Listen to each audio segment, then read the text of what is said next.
اب بڑا ایک سمجھ لیجئے کہ حسین مرحلہ ہے کہ جہاں پہ اب میں چاہوں گا آپ ذرا یہ ڈیفائن کیجئے پروفیسر صاحب خاص طور پہ کہ یہ جو احسان کے درجات ہیں یہ کتنے ہیں، اور پھر ایک اور جو سوال پیدا ہوتا ہے کہ احسان کس طرح کیا جا سکتا ہے، یہ ذرا لوگوں کو بتائیے۔ بسم اللہ الرحمن الرحیم۔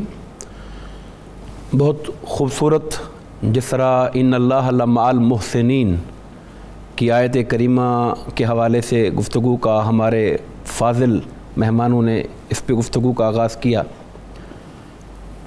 جنید صاحب، احسان کو غالباً اس وقت تک پوری طرح نہیں سمجھا جا سکتا جب تک کہ عدل اور ظلم کو بھی نہ سمجھا جائے۔ اچھا ٹھیک ہے۔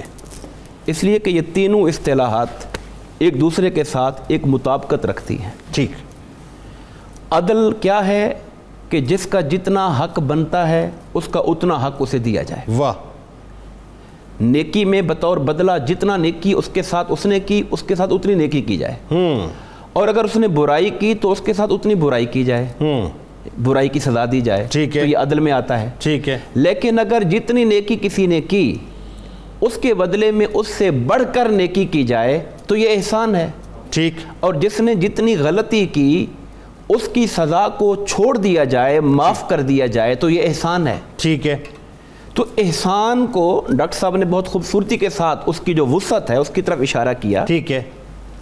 یہاں پر والدین کی مثال ڈاکٹر صاحب نے دی کہ ان کے ساتھ حسن سلوک اور احسان کرنے کا حکم دیا۔ یہ تو ایک پازیٹیو وے ہے۔ ٹھیک ہے۔ اس کا ایک دوسرا بھی انداز ہے، قرآن کہتا ہے الطلاق مرتان فَإِمْسَاكُمْ بِمَعْرُوفٍ أَوْ تَسْرِيحٌ بِإِحْسَان، کہ طلاق جس میں رجوع کیا جا سکتا ہے وہ دو ہیں۔ پھر تم فیصلہ کر لو کہ تم نے اگر رکھنا ہے تو اچھے طریقے سے رکھو، اس رشتہ ازدواجی کو چلانا ہے تو معروف طریقے سے، ٹھیک ہے، اور اگر تم نے اس کو چھوڑنا ہے تو احسان کے ساتھ چھوڑو۔ ٹھیک ہے۔ آپ ہمارے معاشرے کو دیکھیں گے، یہ جو موقع ہوتا ہے خاص طور پہ جب جھگڑے تلخیاں بڑھتی ہیں تو ہم لوگ عداوت کے ساتھ اور نفرت کے ساتھ اور تعلقات کو ذبح کرتے ہوئے اپنے تعلقات کو ختم کر رہے ہوتے ہیں۔ اسلام یہ چاہتا ہے کہ اس موقع پر بھی تمہیں احسان کے ساتھ چلنا چاہیے۔